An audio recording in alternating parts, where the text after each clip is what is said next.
अकोला जिल्ह्यातील बाळापूर येथून मोठी बातमी येत आहे। भुसावळ ते वाशिम जाणाऱ्या एका खासगी बसचा अपघात झाला। यात्रा करून भुसावळ येथे उतरलेल्या वाशिम येथील भाविकांची ही खासगी बस होती। वाशिमच्या परतीच्या प्रवासासाठी ही बस निघाली होती। बाळापूर शहराजवळील भिकुंड नदीजवळ अचानक बस चालकाचा तोल गेल्याने बस भिकुंड नदीत पलटी झाली। या बसमध्ये एकूण 49 प्रवासी प्रवास करत होते। सूत्रांनी दिलेल्या माहितीनुसार या अपघातात 5 ते 6 प्रवासी किरकोळ जखमी झाले आहेत। बाळापूर पोलीस आणि स्थानिक नागरिकांच्या मदतीने बचाव कार्य सुरू असून प्रवाशांना सुखरूप बाहेर काढण्याचे कार्य सुरू आहे। या पुलावर कठडे नसल्यामुळे अपघात झाला असल्याचेही बोलले जात आहे। काय लागलं तुम्हाला लागलं काय लागलं तुम्हाला काय लागलं काय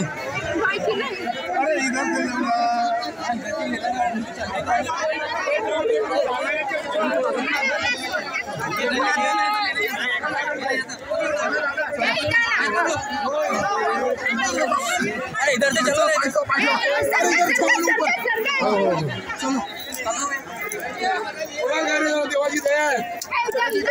लागलं पण लागलं का पण लागलं नव्हतं लागत थोडं दूर सुरू काही झालं का काही नाही झालं। आमचं विठ्ठलराव गुलाबराव सरने।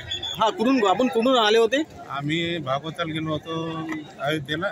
हा हा आणि तिथून तुळशी एक्सप्रेसनं काल दुपारी निघालो तिथून। हा हा आज तुळशी एक्सप्रेसनं भुसावळला उतरलो 3ला।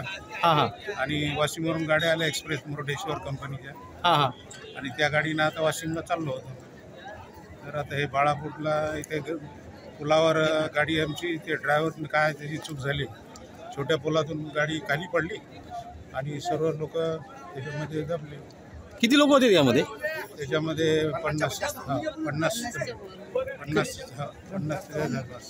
सर्व सुखरूप बाहेर निघाले? हो, बाजूच्या लोकांनी काढले, काच फोडले आणि त्याच्यातून प्रत्येक बाहेर काढले। सुखरूप निघाले लोक, पण थोड्याफार जखमा झालेल्या आहेत।